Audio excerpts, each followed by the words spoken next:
All right, so when you reached out to me after I was like pleading with somebody, please come visit me, I'm lonely, I need people to talk to me about SEO.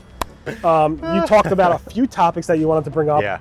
And one was around like the human experience, around marketing. Could you just like expand on that a little bit? Absolutely.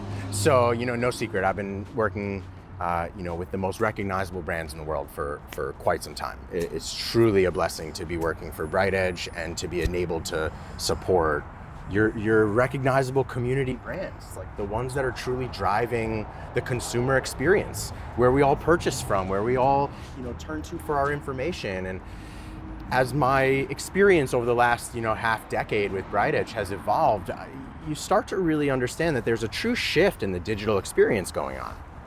You start to see years ago, this firsthand, the SEO was a specialist. And that individual was a practitioner, specifically focused on a couple of key specific ideas.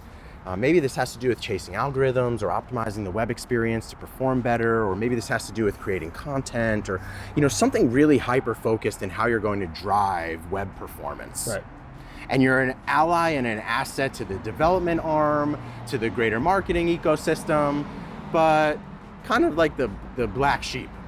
And that's like how I've seen it over a long period of time here. But I think over the last maybe 2 years, there's been like this really interesting shift. And it's this evolution from a search marketer, which is a hyper specialized technical focus, there's probably a university education on it at this point, to a human experience marketer.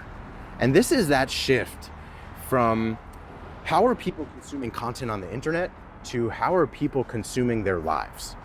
And what are the different moments that truly matter to people as they navigate the world, right? As they look for a new home, or they're welcoming a child into the world, or they're looking to improve their fitness, or they're looking for information around coronavirus. Like, who are the organizations that are there, that are providing this critical information to people who are looking for it, right? And what's interesting about human experience marketing is it's not necessarily just about the website. The website is almost the end result. Sometimes we look at it as like bottom of the funnel as of right now. Of course, it's top of the funnel as well when you think about like the Google experience, right? Getting somebody into search, and then hopefully they find your website and then move through your funnel so they either purchase or enlist or whatever the scenario.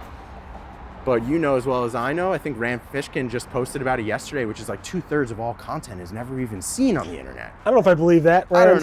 I don't know. But it seems like a pretty shocking number that we're creating so much out there. Right. But the real goal is the businesses that are looking for the human experience. And how does my organization solve a human need? Right.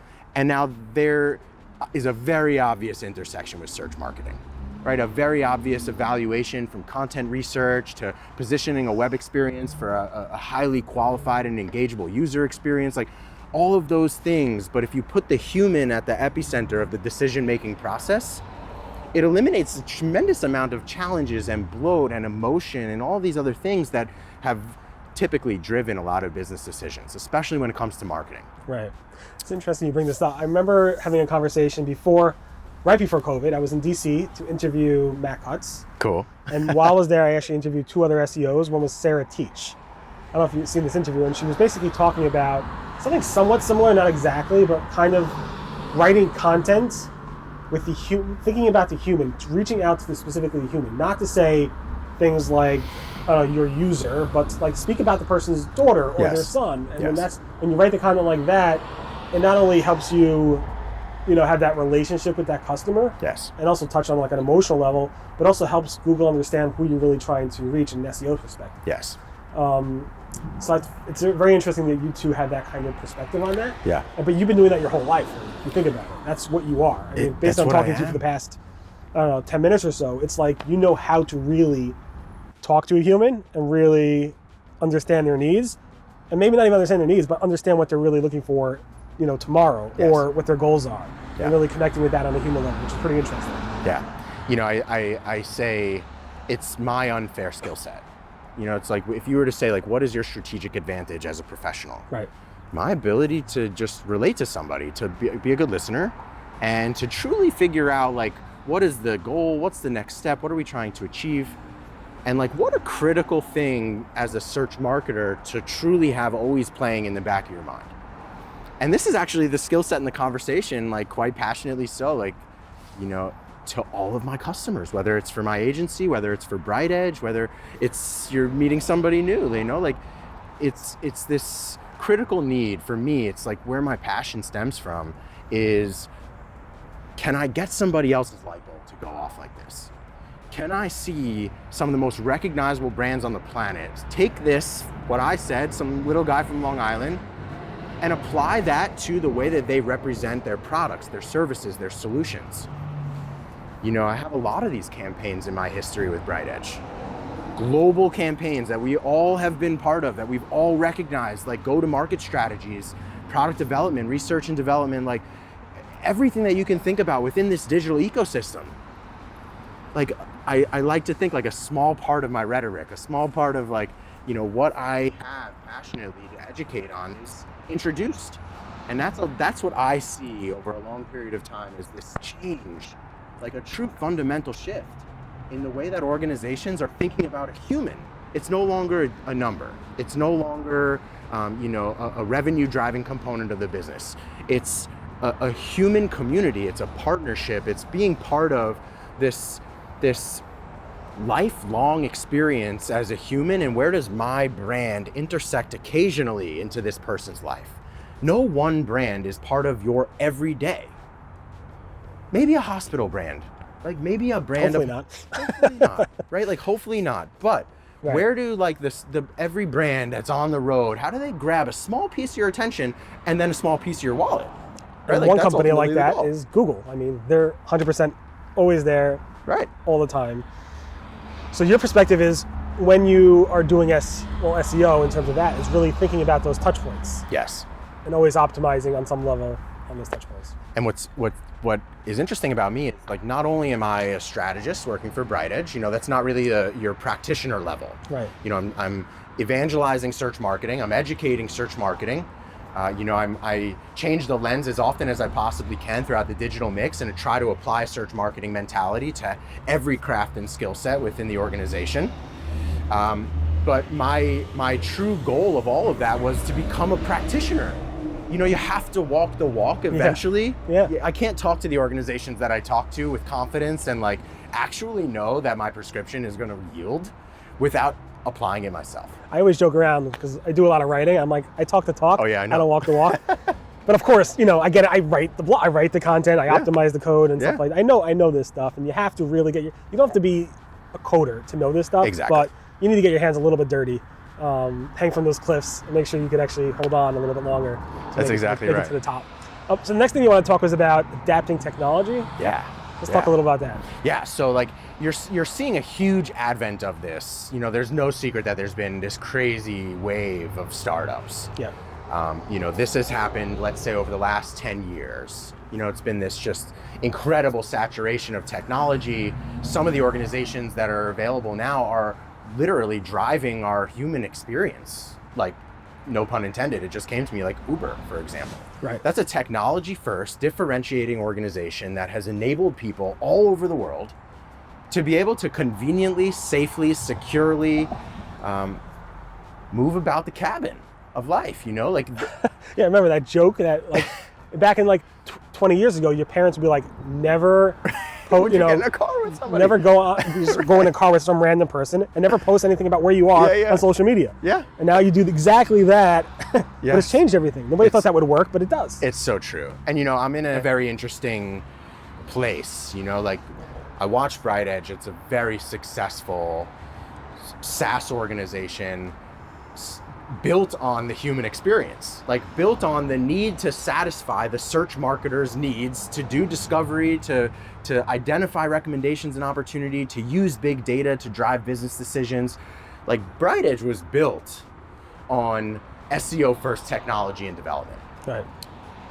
We didn't necessarily see that years and years ago, right? Like at the advent of the internet, it was just like kind of a self-servants and, you know, lots of retail and e-com, and like these are fantastic, but now you start to see new development. You'll see migrations from old tech stack to new tech stack. You'll see, new point solutions or new features that are being injected into sites. You're seeing coming away from like the beauty of JavaScript and like the convenience of that user experience, and the historical sacrifice of performance for the user's experience on your site. You're starting to see new technologies arise. Like, first one comes to my head is Canvas.com. Right, that's a relatively new organization. These businesses are built in a way that truly speak to the human. What do I need to accomplish as a human? And as you start to see like developers specifically, IT teams, full stack developers, front end and back end, database engineers, these individuals are truly thinking about the next step in their human experience. Either it's for my predecessor or my customer or my partner. And the way that organizations are truly utilizing, without even knowing right now, you're taking a search marketing approach. Now, what I start to see is, where does search research come into play? How can an organization make better business decisions about their marketing strategy, about their development cycle, whatever it might be, but doing a search first experience? Right. And you start to see a lot of organizations as of right now, as they think about development cycle and injecting revenue and trying to figure out ways to improve their digital experience, we're starting to see it start in search marketing. Performing simple evaluation, whether it's to figure out if there's anybody in the space already, right, and can we learn anything from there? Whether it has to do with, is there even a market for this concept? Is it actually net new? Is there anybody actually looking for this particular topic? Is there a better way that I should position it? Is there a more human approach to this new feature or solution? Or is there actually even a need? Is there a simpler way? All of these things are really about the human experience.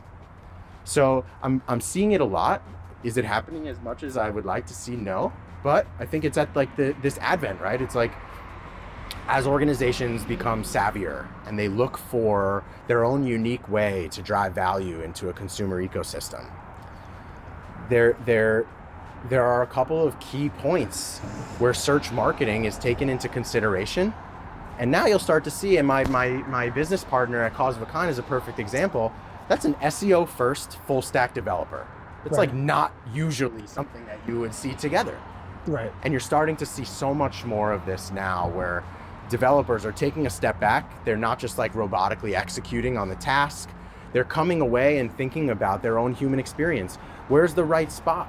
Where's the right position on the page? What's the value of this click path? Right. Do I have too many steps? So forth and so on, right? I'm not a developer, but I certainly speak to them. It's funny because there's different types of developers in the world. And Yeah, some of course. developers want to know, why am I building this? Right. So they can understand how to build it for that user or Yeah. for those types of users. And there's other developers like, just tell me what I should do. I'll just get it done. Right. And I think if you find the developers that think about it in terms of why am I building it, who am I building it for, then you have somebody you want to hold on to for a long time. And it's all great, information. Yeah. I appreciate you really coming out here. Appreciate you too, Barry. Happy birthday. Thanks. Yeah. This video probably won't be out actually it might be out soon because I'm running low on my videos. Interesting. So this might be out in like a month, less than a month. Cool. Which is great. Can you please tell people in that camera how they can follow you, learn more Sure. about you, send you NFTs? That's the call now? I accept. NFTs. No bribery. It's no longer about Bitcoin anymore. It's That's all right. NFTs. So. No bribery. I love art, sculptures, whatever you can provide, right? Pictures of cats. You'll sell grass at some point, right? So thanks so much, Barry, of course. Again, happy birthday. And, it's a pleasure to stand next to you, honestly. You're such a huge part of my education here in the space. The peers that you carry next to you and people that respect you as a professional, that's my goal for this short period of time. It's like eventually getting to a level where I'm a respected and trusted advisor and general thought leader. And I've watched you on the stage for a very, very long time, and I appreciate you for having me today. And No, I appreciate that, but this is about you, so tell Yeah. people how they can follow you. Yeah, for sure. So, the best place to follow me probably is LinkedIn. Justin Abrams on LinkedIn. I'm also on Twitter, Cousin Justin, Cuzzin, Justin. You can, of course, find me at BrightEdge. Ask for your friendly neighborhood SEO consultant.